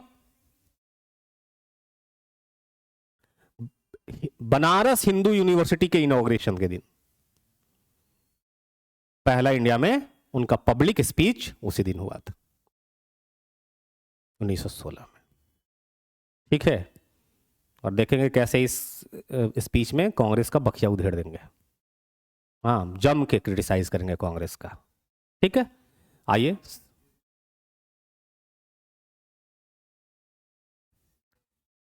एक्चुअली तो उस पहले कॉलेज था जिसको एनी बेसेंट ने बनाया था, वही कॉलेज बाद में यूनिवर्सिटी में तब्दील हो गया, जिसको मदन मोहन मालवीय ने डेवलप किया।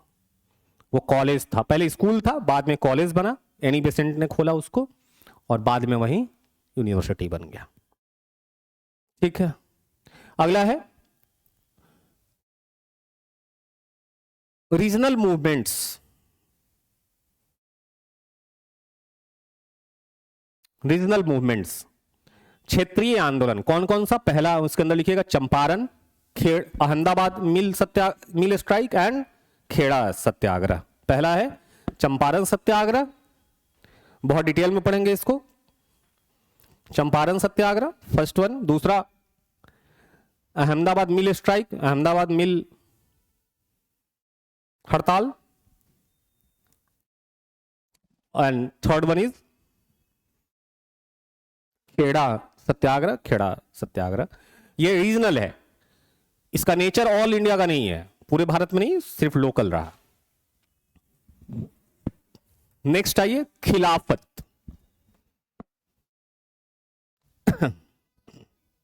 हाँ, सब टॉपिक है, हम इसलिए लिखवा दे रहे हैं ताकि उस समय याद हो हमारे पास कि हम ये पढ़ना है, दिमाग से निकलेना। खिलाफत मूवमेंट।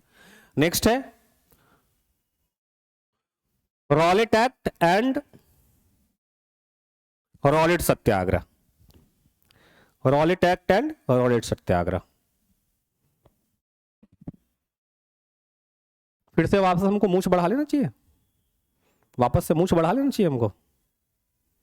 हाँ, ये ज्यादा अच्छा लग रहा है या ये ज्यादा अच्छा लग रहा है? नहीं नहीं, ये तो डिप्लोमेटिक आंसर हो गया, कोई एक ही अच्छा लग रहा होगा, ये वाला या ये वाला? यही ठीक है। लिखो अगला, हो गया रॉलेट एक्ट एंड रॉलेट सत्याग्रह, हिंदी में भी वैसे लिखेंगे। ठीक है, अगला है जालियांवाला बाग मैसेकर। जालियांवाला बाग हत्याकांड एंड हंटर कमेटी तथा और हंटर कमेटी।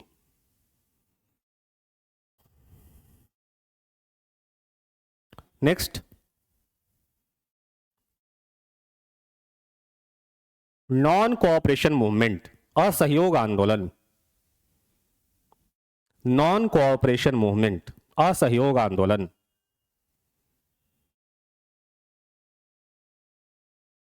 ठीक है, नेक्स्ट है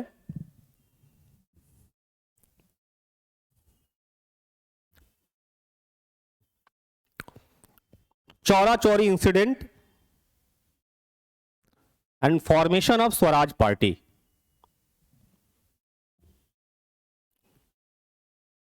Chaura Chauri incident and formation of Swaraj party, इसी के बाद स्वराज पार्टी एस्टैब्लिश्ड होगा। चौरा चौरी घटना तथा स्वराज पार्टी का गठन। ठीक है, next second phase of revolutionary activity in India. अब सेकेंड फेज स्टार्ट होगा क्रांतिकारी गतिविधि का, जिस समय चंद्रशेखर आजाद, सचिंद्रनाथ सान्याल, भगत सिंह है, इन लोगों का दौर चलना स्टार्ट होगा। राम प्रसाद बिस्मिल, अशफाक उल्लाह खां लिखेंगे second phase of revolutionary activity in India. भारत में क्रांतिकारी गतिविधियों का दूसरा चरण। ठीक है, इसी में काकोरी कांड देखेंगे, हैं बहुत सारी चीजें हम यहां पे देखने वाले हैं। ठीक है, नेक्स्ट चैप्टर, नेक्स्ट सब टॉपिक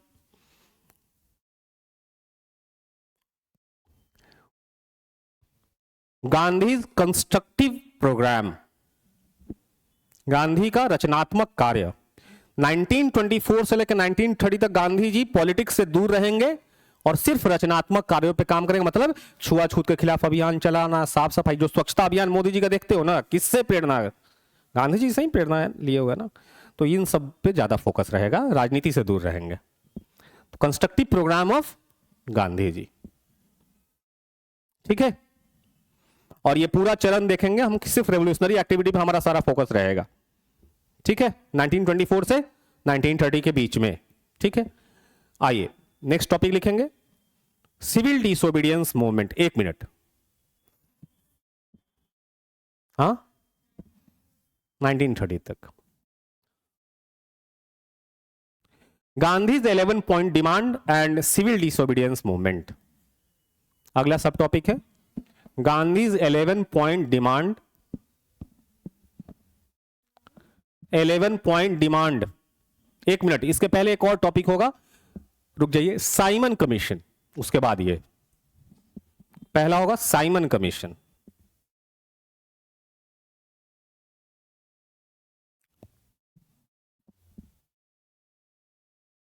साइमन कमीशन, इसी में लाला लाजपत राय की डेथ होगी और भगत सिंह उसका बदला लेने जाएंगे। ठीक है, साइमन कमीशन के बाद आइए Simon commission and Simon report, दोनों एक साथ लिखिए, Simon commission and Simon report.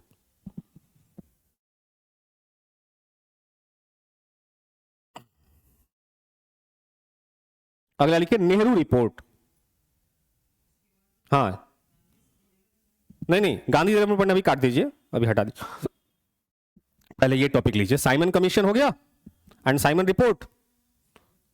अगला लिखिए नेहरू रिपोर्ट। नेहरू रिपोर्ट के बाद तब लिखिए Gandhi's 11 point demand. Gandhi's 11 point demand, Gandhi के 11 सूत्री मांग। गांधीज 11 मांगेंगे, बोलेंगे ये मांगिए, नहीं तो हम आपके खिलाफ क्या करेंगे। पूरे विश्व में गांधी जैसा शातिर, शातिर पॉजिटिव सेंस में बोल रहा हूं मैं, ये शातिर निगेटिव सेंस में नहीं है, ऐसे जनरल होते हैं बहुत शातिर है वो, तो शातिर जनरली, लेकिन यहां पे शातिर पॉजिटिव सेंस में। गांधी जैसा फाइन पॉलिटिशियन इस धरती पे बहुत कम हुए हैं।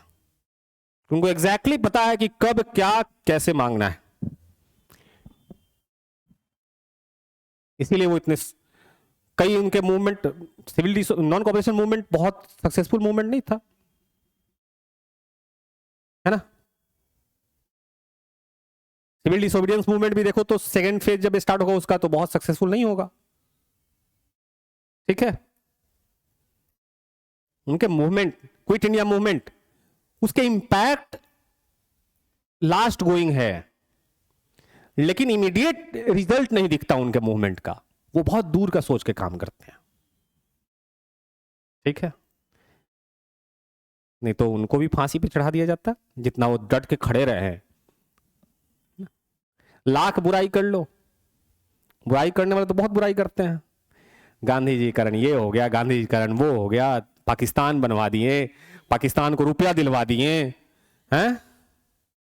क्रिटिसाइज करने वाले कितना जम के क्रिटिसाइज करते हैं भाई साहब, बिना पक्ष जाने। गांधी चाहते तो भगत सिंह जिंदा बच जाते, हाँ, बचाने का कोशिश नहीं किया उन्होंने। कई सारे एलिगेशन लगते हैं, लेकिन बस इतना ही जान जाओ कि गांधी होना इस धरती पर, दूसरा गांधी होना नामुमकिन है, जिसने इस देश के लिए सर्वस्व त्याग दिया। चिल ठंडा में एक दिन, है ना, एक खाली धोती पहन के और बस एक कंबल ओढ़ के घूमो, है ना। अपने मांग के लिए 2 दिन तो भूखे रह के देख लो। वो 21 दिन कुछ खाते ही नहीं थे डिमांड अपना मनवाने के लिए। किसके लिए डिमांड मांग रहे हैं भाई? उनको क्या पड़ा है? अच्छे खासे फैमिली से आते थे, नहीं? हाँ, चाहते तो दक्षिण अफ्रीका में अच्छे से वेल सेटल्ड हो जाते। आजकल सबको एनआरआई बनना चाहता है, जिसको देखो अमेरिका जाएगा। अभी हाल फिलहाल रिपोर्ट आया कि 90,000 से ज्यादा लोगों ने देश छोड़ दिया, देश की नागरिकता छोड़ दी। कहां गए? सब विदेश में जाकर सेटल्ड हो गए। किसी को इंडिया में रहने का चाह नहीं है। नहीं, वो भी अच्छे से दक्षिण अफ्रीका में सेटल्ड हो जाते। गांधी होना बहुत मुश्किल है, चाहे कितना भी क्रिटिसाइज कर लो। क्रिटिसिज्म अपनी जगह है, हर इंसान को का आलोचना किया जा सकता है उसके काम के आधारों पे, लेकिन वो व्यक्ति होना अपने आप में बहुत मुश्किल है। यही कारण है कि तुम आज के किसी नेता का फोटो दिखा दो पूरे वर्ल्ड में तो कोई नहीं पहचान, लेकिन गांधी के मरे हुए कितने साल हो गए जी? 75 साल से ऊपर हो गया ना। लेकिन विश्व का कोई ऐसा देश नहीं है जो गांधी को नहीं जानता, वहां की पॉपुलेशन नहीं जानती हो। मार्टिन लूथर किंग से लेकर नेल्सन मंडेला से लेकर आज भी कहीं नॉन वायलेंट मूवमेंट की बात होती है तो सबसे पहले किसको याद किया जाता है? गांधी को। आज भी जब बात मानती है सरकार तो कैसे मूवमेंट की बात मानती है? जो बहुत पीसफुल मूवमेंट होता है। जो वायलेंट मूवमेंट होता है उसको सरकार क्या कहती है? करती है, दबा देती है। इसलिए गांधी के तौर तरीके आज भी कारगर हैं और हमेशा कारगर रहेंगे। ठीक है, देखो मूवी जाके देखो गांधी, देखा कभी? यूट्यूब पे है मूवी वो। और उतना अगर नहीं देखना तो उनकी जीवनी पढ़ो। जो बंदा अपने आप को क्रिटिसाइज करता है, इसीलिए मैंने एक दिन बोला भी था, गांधी जी गुस्सैल व्यक्ति हैं। किस बिना पे बोला? उन्होंने अपनी जीवनी में लिखा कि वो अपने बच्चों को छड़ी से मारते हैं। गुस्सैल व्यक्ति का नेचर है। अपने घर से बाहर बेदखल कर दिया कस्तूरबा गांधी को, भागो यहां से, अपने मायके जाओ। दक्षिण अफ्रीका में घर से बाहर निकाल दिया। गुस्सैल व्यक्ति का नेचर है कि नहीं है? कि अपने पत्नी को घर से बाहर कर दिया।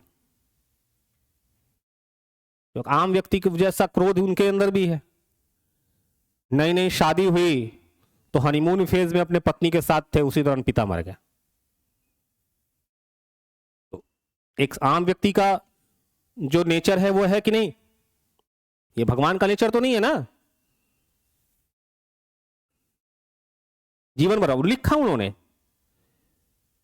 कि पिता का सेवा करते हुए पत्नी के पास जाने के लिए आतुर है, और चाचा के आने के बाद भाग के पत्नी के पास चले जाते हैं। नहीं नहीं शादी हुई है और पत्नी के साथ है, तब तक खबर आता है कि पिताजी की डेथ हो गई। जीवन भर उनको अखड़ा कि काश अंतिम समय में पिता के साथ रहते। फिर अंदर का जो काम वासना है वो पत्नी के पास खींच के ले गया और पिता की इधर मृत्यु हो गई। एक आम इंसान का नेचर है उनके अंदर, सब कुछ है, मोह माया सब है। लेकिन समय के साथ 30, 35, 40, 45, 50 होते होते मोहनदास करमचंद गांधी से वो किस में बदल गए? महात्मा। तो ये तो महापुरुष की निशानी है। यहाँ पे तो अपने सामान्य जो नेचर है, प्रवृत्ति है, उस पर रोक लगाना बहुत मुश्किल है इंसानों को। ठीक है, तो क्रिटिसाइज करना अपनी जगह है। वो सिर्फ पंजाब, यूपी और बिहार के लिए और मद्रास के लिए थोड़ी लड़ रहे थे, वो पेशावर के लिए भी लड़ रहे थे, वो कराची के लिए भी लड़ रहे थे, वो लाहौर के लिए भी लड़ रहे थे। क्या उसकी आजादी के लिए लड़ाई लड़ रहे थे ना? तो उनके लिए जैसा बिहार है, उनके लिए जैसा यूपी है, उनके लिए जैसा मध्य प्रदेश है, वैसे उनके लिए कराची है। वो तो लास्ट मोमेंट तक नहीं चाहते कि भारत का बंटवारा। सबसे पहले मानने वाले कौन है भारत के बंटवारे के लिए? सरदार वल्लभ भाई पटेल। सरदार वल्लभ भाई पटेल ने किसको मना लिया? जवाहरलाल नेहरू को। कौन दो लोग हैं जो अंत तक विरोध करते रहे और अंत में मजबूरी में मानना पड़ा दोनों को? अबुल कलाम आजाद और महात्मा गांधी। और जब महात्मा गांधी मान गए तो जिस तरह दो बेटों में बंटवारा होता है, उन्होंने बोला कि भाई जब बंटवारा हो ही रहा है तो निष्पक्ष तरीके से बंटवारा हो, जितना पाकिस्तान का वाजिब हक है उतना दिया जाना चाहिए। ठीक है, तो लोग एलिगेशन लगाते हैं कि उन्होंने पैसा दे दिया पाकिस्तान को। हो सकता है भारत में अगर वो जिंदा रहते 48 में मर गए तब ना, हो सकता है कि वो आधा जीवन यहां काटते, आधा जीवन पाकिस्तान में काटते, और पाकिस्तान वाला भी क्रेडिट नहीं दिया उनको। पाकिस्तान की हिस्ट्री में गांधी को क्रेडिट नहीं मिला है स्वतंत्रता संग्राम का, क्योंकि जिन्ना के मरने के बाद वहां पे जो आर्मी रूल आई और आर्मी रूल के बाद जिस तरह का वहां पे पॉलिटिकल कैरेक्टर रहा है उसमें गांधी कहीं नहीं दिखता है ना। खैर वो बात की बात है। तो लिख लिया कौन सा? सिविल डिसोबीडियंस मूवमेंट हो गया? हाँ नहीं नहीं, कौन सा टॉपिक है? 11। अगला है सिविल डिसोबीडियंस मूवमेंट ब्रैकेट में दांडी मार्च, सविनय अवज्ञा आंदोलन ब्रैकेट में दांडी यात्रा, या नमक सत्याग्रह भी लिख सकते हैं, सॉल्ट सत्याग्रह ब्रैकेट में या स्लैश देकर के सॉल्ट सत्याग्रह भी लिख सकते हैं।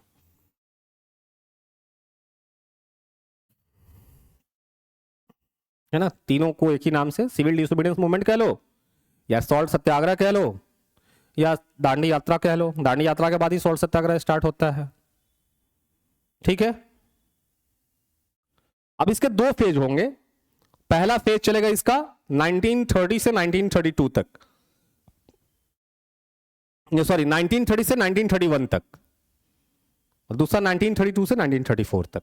दो फेज इसके होंगे, और हम अलग अलग फेज में देख लेंगे एक साथ कोलैब करके। अगला सब टॉपिक लिखो, राउंड टेबल कॉन्फ्रेंस, गोलमेज सम्मेलन।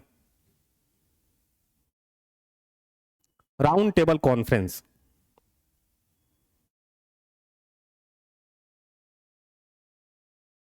अगला लिखो कम्युनल अवार्ड। कम्युनल अवार्ड, सांप्रदायिक पंचाट, कम्युनल अवार्ड, अवार्ड सांप्रदायिक पंचाट। अगला लिखो गांधी अंबेडकर पैक्ट। अच्छा, ऊपर में जहां पे गोलमेज सम्मेलन या राउंड टेबल कॉन्फ्रेंस लिखे हो उसके जस्ट पहले एक पॉइंट नोट अंदर से एंट्री कर लो अगल बगल में, गांधी इरविन पैक्ट या दिल्ली पैक्ट। बहुत जरूरी है वो गांधी इरविन पैक्ट। इसी पैक्ट के बारे में कहा जाता है कि कहा गांधी जी चाहते तो बचा सकते थे। गांधी इरविन पैक्ट या ब्रैकेट में दिल्ली पैक्ट, दिल्ली पैक्ट भी कहते हैं इसको, हिंदी में भी वैसे ही होगा। हो गया ये? कहां पे थे हम लोग? गांधी अंबेडकर पैक्ट। ठीक है, अगला टॉपिक लिखो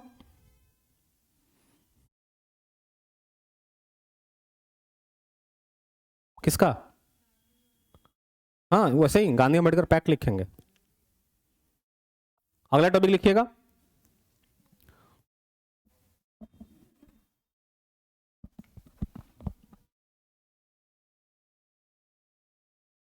Indian government act 1935। Indian government act 1935, भारतीय शासन अधिनियम 1935। ये बहुत जरूरी है जानना, बहुत डिटेल में। ठीक है, फर्स्ट जनरल इलेक्शन 1937। पहला आम चुनाव 1937। अगला,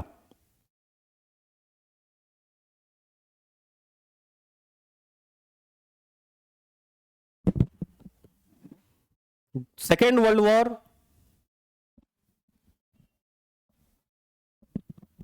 एंड डिमांड ऑफ कांग्रेस, द्वितीय विश्व युद्ध तथा कांग्रेस की मांग।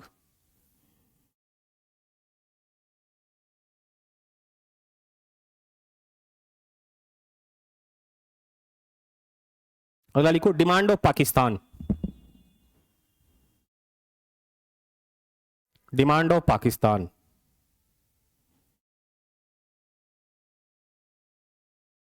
पाकिस्तान की मांग। अगला लिखो,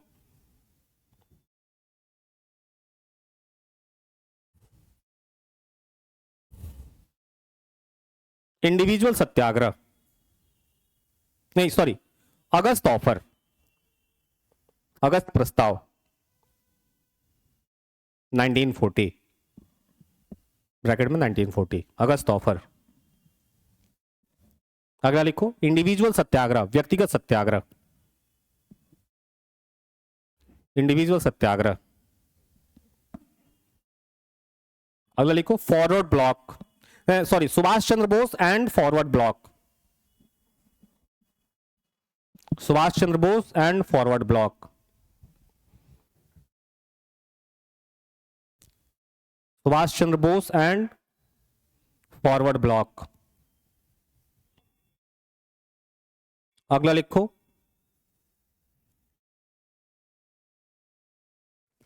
क्रिप्स मिशन,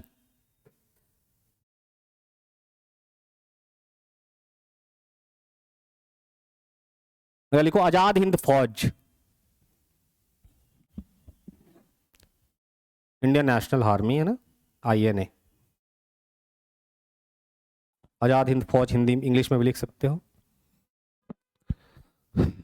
अगला लिखो, नेक्स्ट सब टॉपिक है, इसमें गांधीयन फेज में बहुत सारे सब टॉपिक है और वही सबसे इंपॉर्टेंट फेज है ये, यहीं से क्वेश्चन सबसे ज्यादा एग्जाम में होता है। और भी छोटे छोटे पॉइंट्स छूट जाएंगे तो बाद में हो जाएगा, लेकिन जो अभी याद है उसको नोट डाउन करते चलना है। अगला पॉइंट लिख लेंगे आप, आजाद हिंद फौज हो गया। Wavell plan, Wavell plan, Wavell, WAVELL, Wavell plan, Hindi में भी वैसे लिखेंगे। एंड शिमला कॉन्फ्रेंस, शिमला समझौता इसी में, एंड शिमला कॉन्फ्रेंस।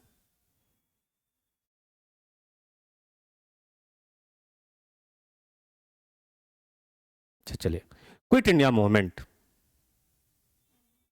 भारत छोड़ो आंदोलन।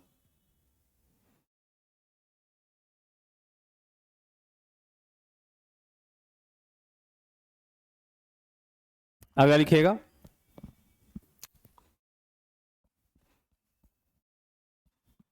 General election 1945,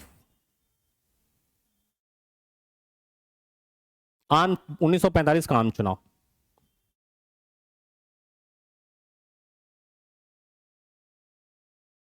general election in Britain, Britain में आम चुनाव, इसका बहुत महत्वपूर्ण रोल है, इंपॉर्टेंट रोल है इसमें। अगला लिखेंगे, कैबिनेट मिशन,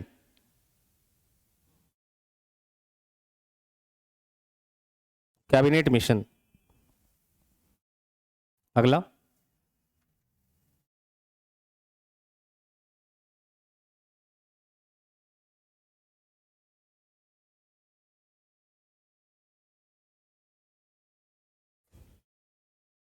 कैबिनेट मिशन हो गया, okay. Formation of constituent assembly, संविधान सभा का गठन। सॉरी, इसके पहले एक और पॉइंट लिखवाना चाहिए था, CR फॉर्मूला एक लिख लो इसके पहले में, CR फॉर्मूला, CR फॉर्मूला।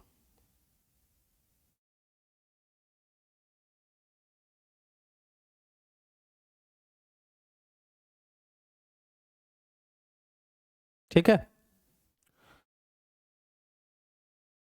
हो गया formation of constituent assembly, formation of interim government, अंतरिम सरकार का गठन सब 1946 में हो रहा है, formation of interim government,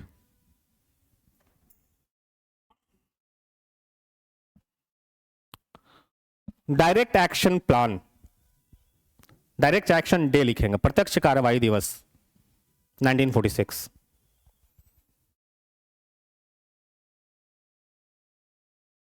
direct action day,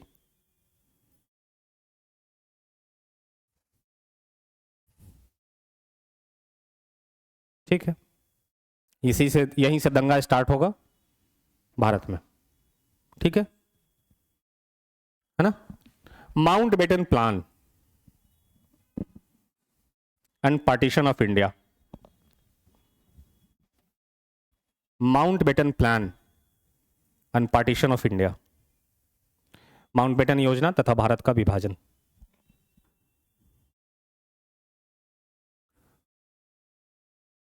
Indian independence act, भारतीय स्वतंत्रता अधिनियम 1947, इंडियन इंडिपेंडेंस एक्ट 1947, भारतीय स्वतंत्रता अधिनियम। नेक्स्ट पॉइंट है इंडिपेंडेंस ऑफ इंडिया, भारत की आजादी। नेक्स्ट पॉइंट होगा some important incident after independence, स्वतंत्रता के बाद कुछ महत्वपूर्ण घटनाएं, इसमें जो जरूरी होगा वो एग्जामिनेशन पॉइंट ऑफ व्यू से हम लोग देख लेंगे, जिसमें गांधी का डेथ है, दंगा रोकने का काम है, यही सब।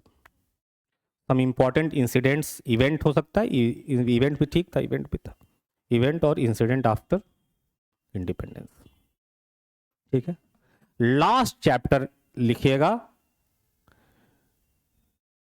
जिसमें हम पढ़ेंगे British governor, governor general and viceroy of India. Last chapter लिखिएगा British governor, governor general and viceroy of India. British वही वैसे ही ब्रिटिश गवर्नर, गवर्नर जनरल तथा वायसराय, भारत में वायसराय, ठीक है। ये हम लास्ट चैप्टर पढ़ेंगे, तब जाके हमारा मॉडर्न हिस्ट्री खत्म होगा। कुछ कुछ जो टॉपिक्स हैं वो जैसे दिमाग में नहीं है तो वो आता जाएगा, जैसे पढ़ाता जाऊंगा वैसे वैसे आता जाएगा, लेकिन ले दे करके ये हमें पढ़ना है, ठीक है। अब हम फर्स्ट चैप्टर का नाम लिख सकते हैं advent of Europeans in India.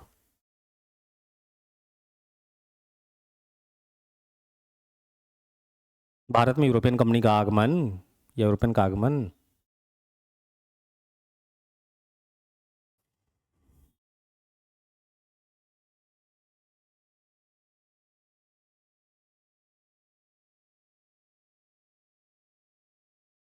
क्या सच में यूरोपियंस सिर्फ भारत आना चाहते थे? ये चैप्टर हम पढ़ते ही क्यों हैं? क्या उनका एकमात्र लक्ष्य, ओनली वन ऑब्जेक्टिव गोल, इंडिया आना था? पूरा विश्व, यूरोपियन जो वेस्टर्न यूरोपियन नेशन है, उन्होंने विश्व को, पूरे वर्ल्ड को दो हिस्सों में बांट के रखा था, ठीक है। अफ्रीका के वेस्ट में वेस्ट इंडीज, अफ्रीका का एक केप वर्डे आइलैंड है। अफ्रीका, जब आप अफ्रीकन मैप देखोगे,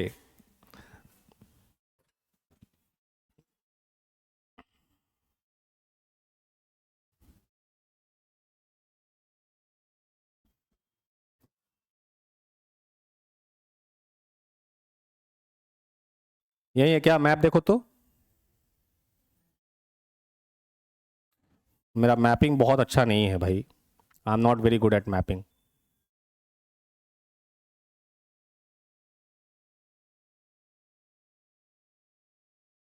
ठीक है। ये मान लो यहां पे केप वर्डे आइलैंड है, यहां पे क्या है? केप वर्डे आइलैंड है, देश भी है, बहुत छोटा सा, ठीक है, मेनलैंड से लगभग 13 माइल्स वेस्ट, जो मेनलैंड है उससे लगभग 13 माइल वेस्ट। इसके वेस्ट में जो ये यूरोपियंस हैं, वेस्टर्न यूरोप भी दो हिस्सों में बटा हुआ है, जानकारी के लिए बता दूं, ईस्ट यूरोप और ईस्ट यूरोप गरीब देशों का ग्रुप है, वेस्ट यूरोप अमीर देशों का ग्रुप। ईस्ट यूरोप इसलिए गरीब रह गया क्योंकि वो सोवियत यूनियन के साथ चिपका रहा, कम्युनिज्म के साथ चिपका रहा, और वेस्टर्न जो ब्लॉक है वो नाटो के साथ, अमेरिका के साथ चिपका रहा, तो वो उसकी डेवलपमेंट अच्छी हुई। नॉर्थ कोरिया और south Korea, south Korea America के साथ चिपका रहा, उसका पिछलग्गू बना रहा, तो डेवलप्ड हुआ। नॉर्थ कोरिया में किम जोंग उन शासन कर रहे हैं, कुछ वैसा ही मेरा भी पेट निकलता जा रहा है किम जोंग उन की तरह है, हालांकि उससे हाइट में ज्यादा हूं मैं, ठीक है। तो इन्होंने ये जो वेस्टर्न यूरोपियन नेशंस हैं, जिनमें स्पेनिश, स्पेन और पोर्चुगीज सबसे प्राइम है, उन्होंने वर्ल्ड को दो हिस्सों में बांट दिया, वेस्ट इंडीज और ईस्ट इंडीज।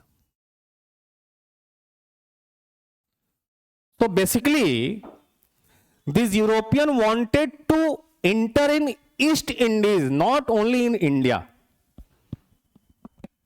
वो ईस्ट इंडीज में आना चाहते हैं, उनका सिर्फ टारगेट इंडिया नहीं है। लेकिन हम जो हिस्ट्री पढ़ेंगे वो इंडिया के पर्सपेक्टिव से पढ़ेंगे, क्योंकि हमारे एग्जामिनेशन के पॉइंट ऑफ व्यू से वहीं पढ़ना है हमें, ठीक है। तो पहले से, चलो साक्षी तुम बताओ, ये कोई नया दौर तो था नहीं कि ये वाटर बॉडी से होते हुए आना चाहते थे, ये पहली बार तो इंडिया में नहीं आ रहे हैं ना, ये कब से आ रहा है इंडिया में? अब बहुत पहले से, कब से?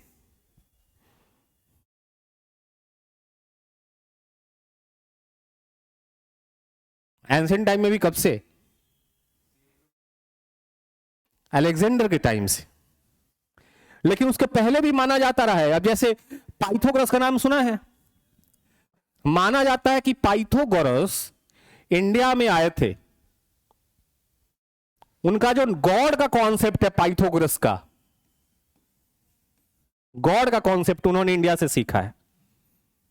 जो सोल का कॉन्सेप्ट है, आत्मा,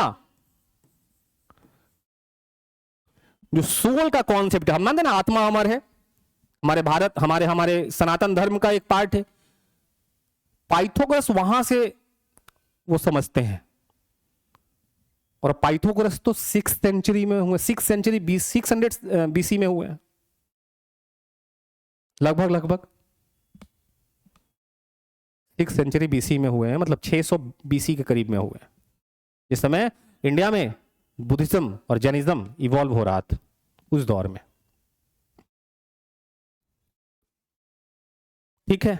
वहीं से प्लेटो ने गॉड का कॉन्सेप्ट, गॉड रूल का, राम राज्य का कॉन्सेप्ट, राम राज्य का, जब आप प्लेटो के बारे में पढ़ेंगे, और अरिस्टोटल और प्लेटो का नाम सुना आपने, तो प्लेटो का जो स्टेट है, जो प्लेटो का राज्य है, वो किस पे बेस्ड है? राम राज्य पे बेस्ड है भाई साहब। ये राम राज्य का कॉन्सेप्ट कहां से आया? इनलाइटमेंट, है ना, जो ज्ञान का से प्रकाशित होना, ठीक है। अंधकार में लोग, प्लेटो का एक कॉन्सेप्ट है कि इंसान, एक आम इंसान ठीक वैसे ही है जैसे एक गुफा में बैठा व्यक्ति, एक गुफा में बैठा व्यक्ति जिसका मुंह खुला हुआ है, और जैसे ये गुफा है, ये गुफा है, ये गुफा का द्वार है, और हमें ऐसे हम हैं, तो पीछे से कुछ किसी चीज का धूप का धूप जो आ रही है गुफा के छत पे या उसके दीवार पे, और उस धूप के कारण पीछे की किसी वस्तु का वहां पे परछाई बन रहा है, तो हम अपने इमेजिनेशन से बस आकलन कर पाते हैं कि क्या है वो, दुनिया कैसी है। हम अंधकार में हैं और अंधकार में बैठे हुए हर हम बस इमेजिन कर पाते हैं, लेकिन जिस दिन ये जंजीर तोड़ दिया हमने और मुड़ के उस गुफा से बाहर निकल गए, तब हम प्रकाशित होते हैं, वो असली दुनिया देखते हैं, है ना। ये कॉन्सेप्ट प्लेटो का भारत से उन्होंने सीखा, ऐसा माना जाता है। प्लेटो तो खुद आया नहीं, हालांकि इस पे भी शंका संदेह है, हो सकता है प्लेटो भी इंडिया घूम आया हूं, ठीक है। प्लेटो एक राजा को स्कॉलर बनाने चले थे, बड़ा बेहतरीन है प्लेटो का जीवनी, बहुत मजेदार। उन्होंने कहा कि विद्वान को राजा होना चाहिए, अनपढ़ को राजा नहीं होना चाहिए। वो लोकतंत्र डेमोक्रेसी से नफरत करते थे, टोटली हेटेड डेमोक्रेसी।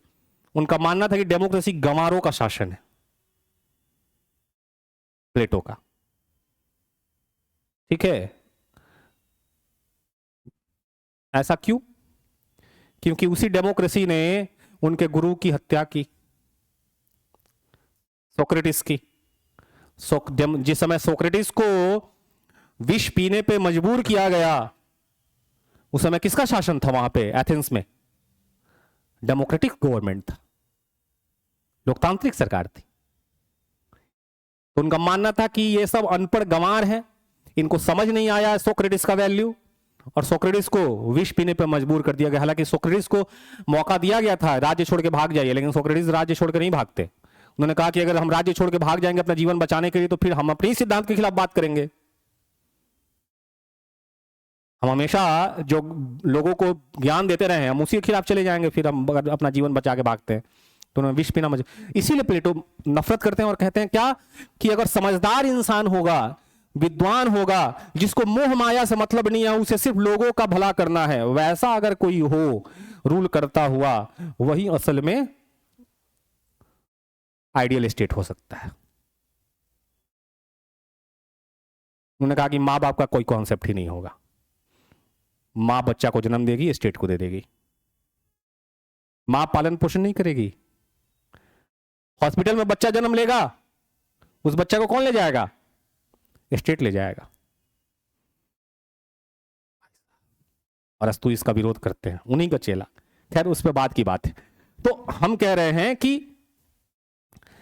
ये जो यूरोपियंस हैं, हम उस पे आते हैं वापस से। भारत हमेशा से जुड़ा रहा है यूरोपियन नेशंस के साथ। पहले यूरोप में भी नेशन का कोई कॉन्सेप्ट नहीं था ना, उस समय सिटी स्टेट हुआ करता था। क्या होता था? City state. एथेंस का नाम सुना? एक हॉलीवुड मूवी है, जाके देखो, उसमें 300 स्पार्टा है, स्पार्टन्स हैं, 300 स्पार्टन्स। उन्होंने अकेले पर्शियन साम्राज्य के सेना को हरा दिया। देखा मूवी है 300? स्पार्टन्स कौन है? वो एक सिटी स्टेट है। सिटी से मतलब उसका जो वजूद है वो सिटी इतना बड़ा है, लेकिन वो फंक्शन कैसे करता है? स्टेट की तरह। उसका अपना एडमिनिस्ट्रेशन है, उसका अपना पुलिसिंग सिस्टम है, जुडिशियरी सिस्टम है, ठीक है, क्लियर? तो ये यहां पे ये इंडिया भी आना चाहते हैं, ये जो है इंडोनेशिया में भी आना चाहते हैं, ये मलय जो का जो एरिया है, जो आज के समय में मलेशिया है, सिंगापुर है, वियतनाम है, आपका कंबोडिया हो गया, ये सब कौन से एरिया के नाम से जाना जाता था? मलय टेरिटरी के नाम से जाना जाता था, ठीक है। ये सब बिजनेस, ये चाइना के साथ भी बिजनेस करना चाहते हैं, ये जापान के साथ भी बिजनेस करना चाहते हैं,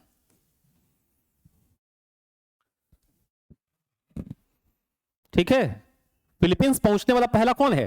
पोर्चुगीज है। इंडिया पहुंचने वाला पहला कौन है? पोर्चुगीज है।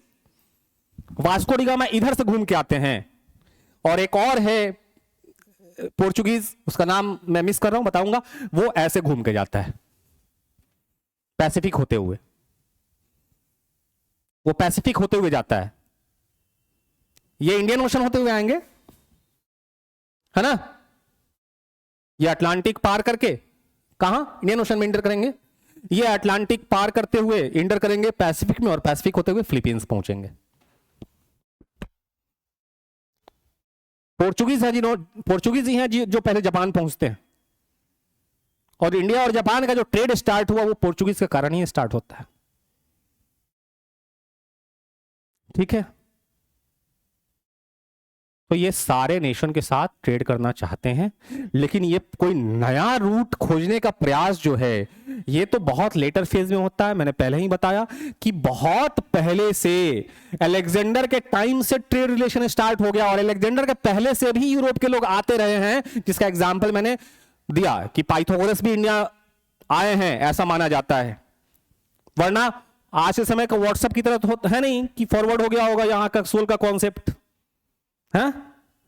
जब तक वो आएंगे नहीं, या यहां से कोई गया होगा, ये तो कम चांस लगता है, वहां से आने का चांस ज्यादा लगता है, क्योंकि यहां से कोई जाएगा तो एक दो ब्राह्मण जाएगा, और वो बंदा आया होगा तो पूरा घूमा होगा ना, तब तो कॉन्सेप्ट को समझा होगा, ब्राह्मणों के साथ बैठा होगा, सबके साथ बैठा होगा, तब वो समझा होगा कि ये रामराज का कॉन्सेप्ट क्या है, गॉड का कॉन्सेप्ट क्या है, सोल का कॉन्सेप्ट क्या है, इमोर्टैलिटी का कॉन्सेप्ट क्या है। ठीक है, कोई दिक्कत? तो क्या ऐसा, अब ट्रेड मैंने बोला कि अलेक्जेंडर के टाइम से ही आ रहे हैं ट्रेड करने, तो कैसे ट्रेड करने आते हैं? लैंड रूट से। लैंड रूट और सी रूट मिक्स्ड है, वो रूट के बारे में बात करते हैं, लेकिन मैक्सिमम क्या है लैंड रूट के थ्रू। इतना बड़ा सी रूट तो कभी इन्होंने कवर किया ही नहीं है। क्यों? क्योंकि इनका जो शिप है, जो जहाज है, उतना मजबूत ही नहीं है, वो झेल ही नहीं पाएगा इतना समुद्री तूफानों को। खुद वास्को डी गामा जो जहाजी बेड़ा लेके आता है, वो जहाजी बेड़ा में से आधा जहाज क्या हो जाता है, डिस्ट्रॉय हो जाता है। ठीक है, उतने बड़े बड़े शिप कंस्ट्रक्शन होने के बावजूद भी बहुत हजारों हजार ऐसे सी वॉयजेस हैं, समुद्री अभियान हैं जो फेल कर गए समुद्री तूफानों में खत्म हो जाने के कारण। आ रही बात समझ में? तो बहुत पहले से ये मान लो कि 300 से 400 बीसी के समय से ही ये इंडिया में आते रहे हैं ट्रेड करने। जिस वक्त इस्लाम का एवोल्यूशन नहीं होता है, इस्लाम का एवोल्यूशन तो कब होता है भाई? इस्लाम का एवोल्यूशन तो 630 एडी के बाद होता है। 570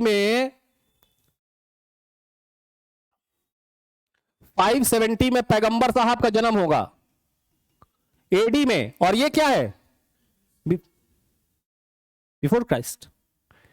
570 एडी में पैगंबर साहब का जन्म होगा, और उनको 40 साल की एज में जाकर के 610 में उनको ज्ञान की, जैसे बुद्ध को ज्ञान की प्राप्ति होती है, जैसे महावीर को ज्ञान की प्राप्ति होती है, उसी तरह से पैगंबर को कब ज्ञान की प्राप्ति होगी? पैगंबर साहब को 610 एडी में जाके ज्ञान की प्राप्ति होगी।